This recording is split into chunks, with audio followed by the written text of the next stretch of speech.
Dear student, welcome to my YouTube channel Takshashila coaching institute. आज के इस वीडियो में हम बात करेंगे क्लास 7th मैथ सब्जेक्ट के चैप्टर नंबर 1 के महत्वपूर्ण टॉपिक, जिसका नाम है पूर्णांकों के गुण अर्थात प्रॉपर्टीज़ ऑफ इंटीजर। पूर्णांक को इंटीजर कहा जाता है। इंटीजर के अंतर्गत सभी whole numbers, natural numbers okay आते हैं। फ्रैक्शन भी आता है इसके अंतर्गत। ओके, तो इसके अंतर्गत हम बात करेंगे पूर्णांकों के जो महत्वपूर्ण गुण हैं, जैसे कि समवृद्धता, साहचर्यता, क्रम विनिमयता, योज्य प्रतिलोम। इन 4 महत्वपूर्ण प्रॉपर्टीज़ को देखेंगे। और आज ये जो प्रॉपर्टीज़ को हम डिस्कशन करेंगे, ये है पूर्णांकों के योग और व्यवकलन अर्थात एडिशन और सब्सट्रैक्शन के ऑपरेशन पर आधारित होगा। तो इस वीडियो को आप पूरा देखिए। तो आज के इस वीडियो में हम सबसे पहले बात करेंगे पूर्णांकों में जो क्लोजर प्रॉपर्टी होती है, जिसे हम समवृद्धता कहते हैं।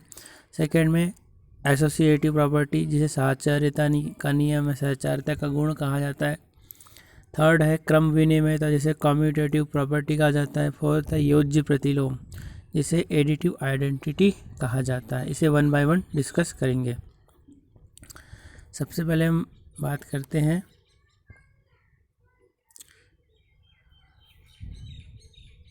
समवृद्धता का गुण। समवृद्धता का गुण ओके,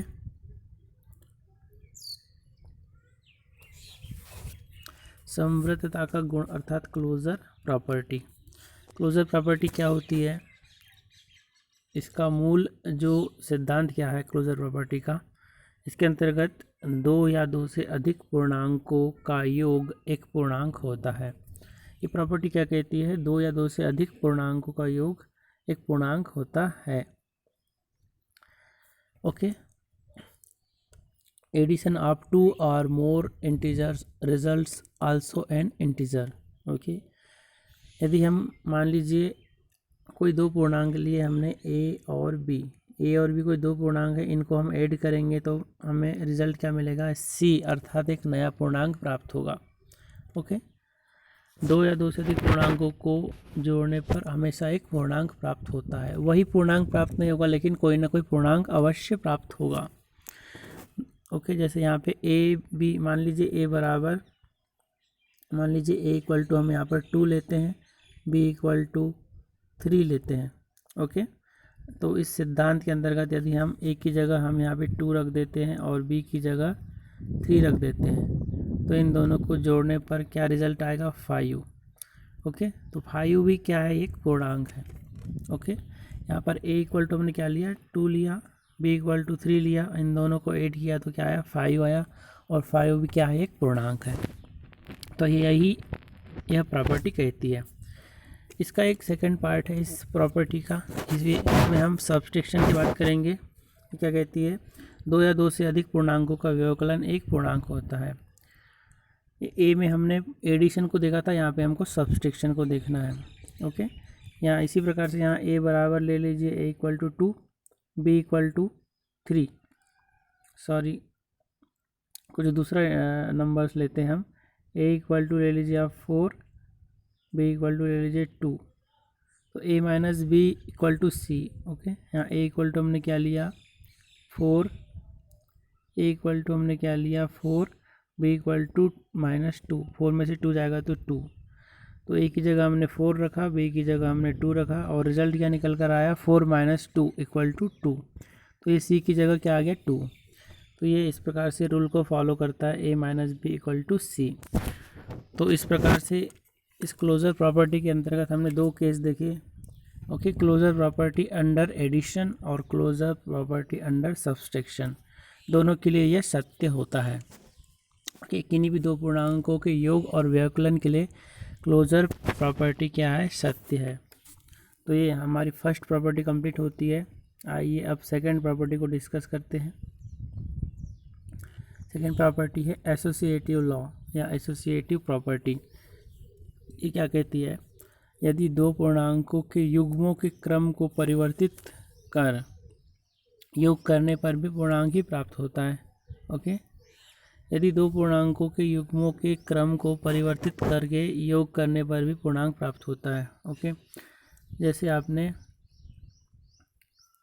इसका जो स्टेटमेंट है क्या है, यदि दो पूर्णांकों के युग्मों के क्रम को परिवर्तित करके योग करने पर भी वही पूर्णांक प्राप्त होता है। ओके, तो यहाँ पर ए बी सी हमने 3 पूर्णांक ले लिया, 3 इंटीजर ले लिया, अलग अलग, ए की वैल्यू अलग रहेगी, बी की वैल्यू अलग रहेगी, सी की वैल्यू अलग। अब हमको क्या करना है, यहाँ पर मान लीजिए हमने एग्जाम्पल फर्स्ट में आप देख रहे हैं ए की जगह हमने यहाँ 2 लिया है, ए के स्थान पे 2 लिया है, बी के स्थान पे 3 लिया है, सी के स्थान पर 5 लिया है। हमको क्या करना है, इस प्रॉपर्टी के अंतर्गत ए और बी को एक ग्रुप में रखना है। ए और बी को हमने इस ग्रुप में रखा, सी को अभी ग्रुप में नहीं रखा, ग्रुप से बाहर रखे हैं हमने। तो 2 और 3 एक ग्रुप में हो गए। फिर इसके बाद क्या हो रहा है, हमने 2 जो फर्स्ट में 2 इंटीजर था उसको अलग कर दिया, अब सेकेंड और थर्ड जो है उसको ग्रुप में कर दिया हमने। तो ऐसा करने से हमारा जो फाइनल रिज़ल्ट है उसमें कोई अंतर नहीं आएगा। देख सकते हैं आप देख सकते हैं 2 + 3 कितना हो जाएगा, 5 प्लस ये वाला 5, इसका आंसर क्या आएगा, 10। उसी प्रकार से ये 2 हो गया सेकंड में, और ये 3 + 2 कितना हो जाएगा, 3 + 5 कितना हो जाएगा, 8 हो जाएगा। तो 8 और 2 कितना हो जाएगा, 10। तो हमारा जो फाइनल रिजल्ट निकल कर आ रहा है वो 10 आ रहा है। इसी प्रकार से सेकंड एग्जांपल से समझते हैं। इसमें a = क्या है, a = क्या है सेकंड एग्जांपल में 1, b = क्या है 3 और c = क्या है 4। ओके, देख सकते हैं आप सेकंड एग्जांपल में। तो यहाँ पर हमने फर्स्ट और सेकंड में, फर्स्ट पूर्णांक a था, सेकंड 3 था, दोनों को एक ग्रुप में कर लिया। फिर जो थर्ड पूर्णांक है c वाला जो पूर्णांक है, c की वैल्यू 4 है, उसको अलग रखा है। फिर दूसरे साइड में हमने क्या किया है, जो फर्स्ट पूर्णांक है 1, a की वैल्यू जो है 1, उसको एक अलग रखा है और b और c को ग्रुप में कर दिया है। ऐसा करने से हम देख पा रहे हैं कि रिजल्ट में कोई अंतर नहीं आ रहा है। देख सकते हैं आप 1 + 3 कितना हो जाएगा, 4 प्लस ये वाला 4 और 4 कितना हो जाएगा, 8। लेफ्ट हैंड साइड कितना आ गया, 8। इसी प्रकार से राइट हैंड साइड को भी आप सॉल्व कीजिए। 1 + 4 + 3 कितना हो जाएगा, 7, और 7 + 1 कितना हो गया, 8। तो आप देख सकते हैं लेफ्ट हैंड साइड और राइट हैंड साइड दोनों में सेम वैल्यू आ रही है। तो यही है प्रॉपर्टी कहती है कि यदि 3 पूर्णांकों को उनके युग्म में क्रम बदलने पर उनके रिजल्ट में कोई अंतर नहीं आता, अर्थात वही पूर्णांक प्राप्त होता है। ओके, ये एसोसिएटिव प्रॉपर्टी है। आइए इसे आप आसान भाषा में ऐसे भी समझ सकते हैं।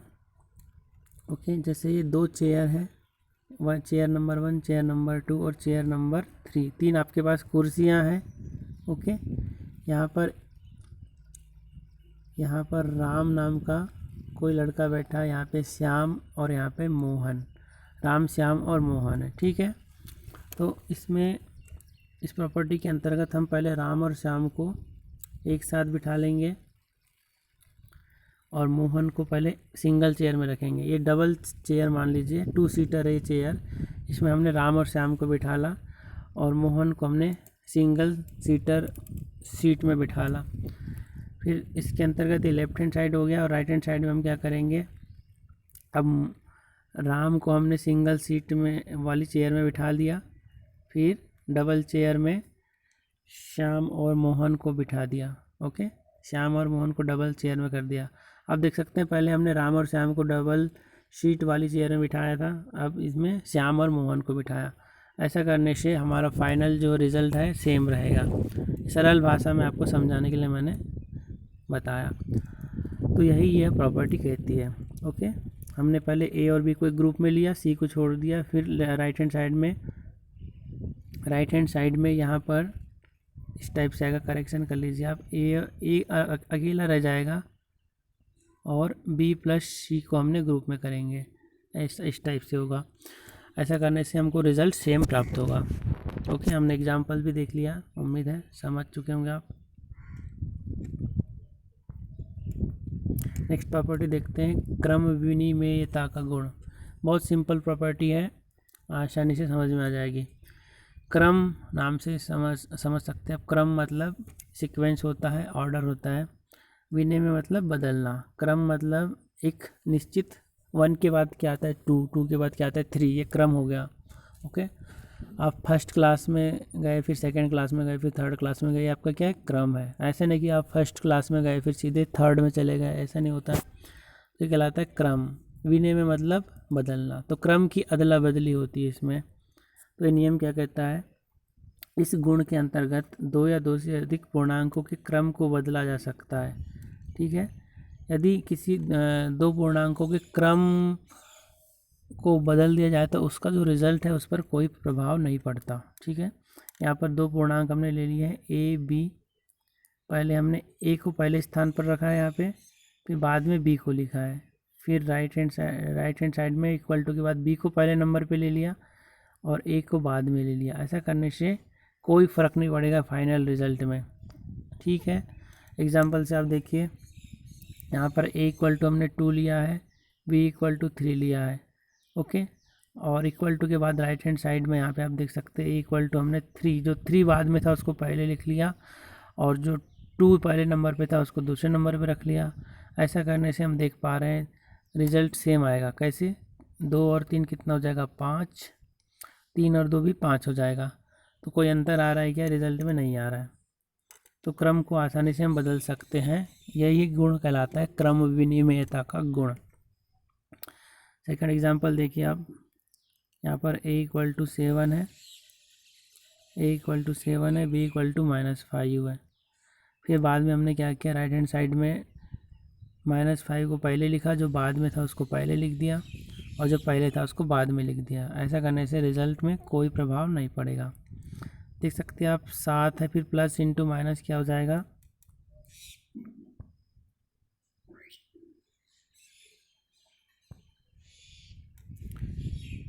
7 है, फिर प्लस देख सकते हैं आप 7 फिर प्लस इंटू माइनस, माइनस हो जाएगा 7 -5, तो कितना हो जाएगा 7 में से 5 जाएगा तो 2। और राइट हैंड साइड में भी आप देख सकते हैं इधर -5 है और +7 है, तो इसका भी आंसर क्या हो जाएगा, 7 में से 5 जाएगा तो 2। बड़ी संख्या के सामने का चिन्ह रहेगा, प्लस में पॉजिटिव में आएगा। तो इस प्रकार से हम क्रम बदल सकते हैं 2 या 2 से अधिक पूर्णांकों के। तो यही गुण कहलाता है क्रम विनिमयता का गुण। बहुत सिंपल है। नेक्स्ट प्रॉपर्टी है योज्य तत्समक, एडिटिव आइडेंटिटी। ये भी प्रॉपर्टी बहुत इंटरेस्टिंग और बहुत सिंपल है। ये प्रॉपर्टी क्या कहलाती है, इस गुण के अंतर्गत किसी पूर्णांक में शून्य को जोड़ने पर भी वही पूर्णांक प्राप्त होता है।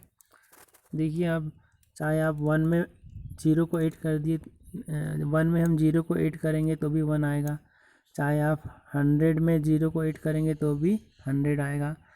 कितनी भी बड़ी संख्या हो जाए उसमें आप 0 को ऐड करेंगे तो वही सेम इंटीजर या संख्या प्राप्त होगी। यह नियम कहलाता है योज्य तत्समक या एडिटिव आइडेंटिटी। ठीक है, इसका स्टेटमेंट है a + 0 = a।